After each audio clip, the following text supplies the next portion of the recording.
Washington mornings on the Mall. 105.9 FM. At AM 630. WMAL. Everybody's talking about all the math and all the things that this race is inevitable.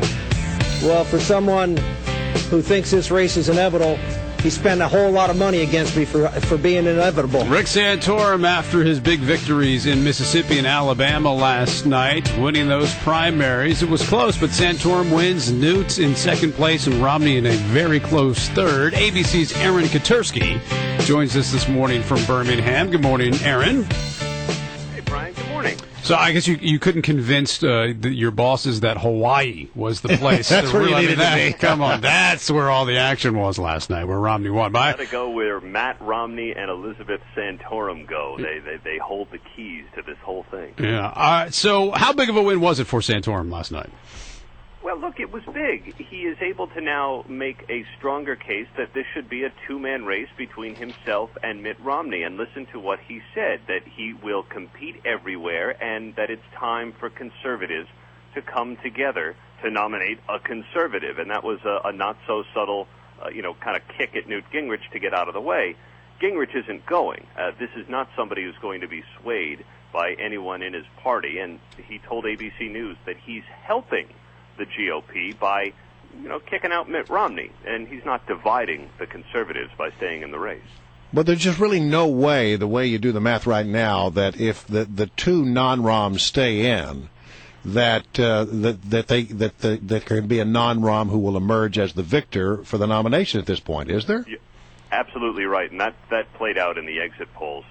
There was an outsized influence among very conservative, evangelical, born-again Christian voters, all self-identified in our exit polls. They made up about 83% of the electorate, and they split. They were unimpressed, more than half of them unimpressed with Mitt Romney's conservative credentials, and so they split between either Rick Santorum or Newt Gingrich. But here's the thing. Had it been only one of those guys to choose from, the night could have been a romp for either one. And so there's going to be pressure on Gingrich to get out.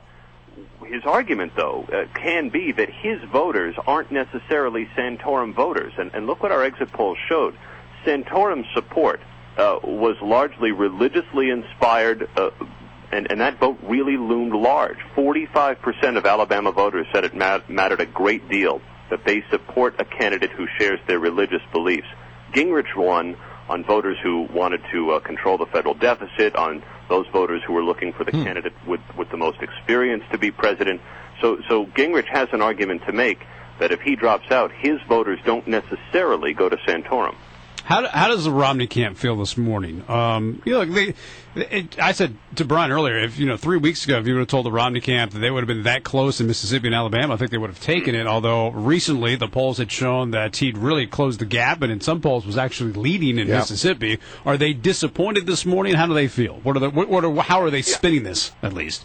I think it undoubtedly stings. Mitt Romney really wanted to show that he can win in the Deep South, that he doesn't have a problem with Southern conservative voters. But he clearly does. More than half say he's not conservative enough. But Romney puts a pretty positive spin on the results. He said, look, we still won delegates, picks up a Hawaii, and is ever closer now to the nomination, he said in a paper statement. No big speech from him last night. But the Romney campaign still has math on its side.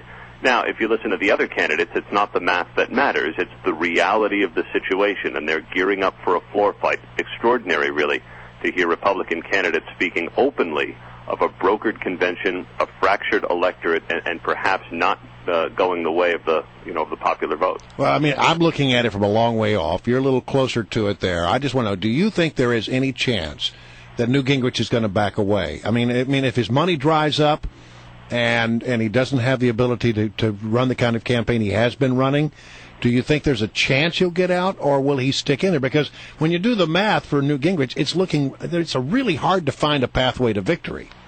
Oh, I think so. And Gingrich keeps saying that he and Santorum are kind of binding together in order to get rid of Romney, but it is almost impossible to see a way for Newt Gingrich to get the nomination. I think he knows that.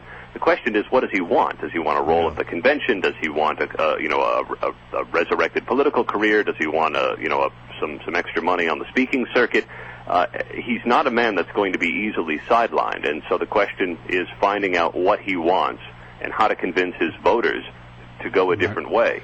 There's still a lot of passion for him, but it's not in great numbers. So I think you're right. Very difficult to see Gingrich winning the nomination, but also difficult to see why he gets out, unless, as you point out, his money runs out. Candidates don't drop out, right? They just run out of money, and so far Sheldon Adelson seems perfectly willing to donate to that super PAC that's behind him. Yeah, for how long? Let me drill deeper down, though, on what you said about Gingrich's comments to ABC about how he thinks by staying in the race, he's actually doing Republicans a favor by ensuring that Romney won't be the nominee. Walk me through his philosophy on that, because I can't quite figure that one out. Because it's a little hard to follow. He's been accused of dividing the GOP electorate, and he says, well, we're uniting it against Mitt Romney, and so he says he sees himself as playing a critical role in this nominating contest going forward. We asked him point blank, do you see any way that you would drop out before the convention this summer? He says, well, you never know, but he expects to be in Tampa, and he says he fully expects to be the nominee. It's hard to imagine that he's serious about that, but he does say that it's going to be an open convention and that there's no reason for him to stop competing. He says he owes it to those supporters who are behind him. All right. Anything else stick out to you when it comes to the exit polls? Well, I think Santorum's trouble's ahead potentially because his support is relatively weak outside of his core of very conservative, evangelical, religion-focused, anti-abortion voters. And those groups certainly played an outsized role here in Alabama and in Mississippi. You look ahead to Illinois, it may be a little bit different. All right. ABC's Aaron Katersky reporting live from Alabama. Great to have you on. Thanks, Aaron. Thanks, Aaron. Thanks, Brian, for having me.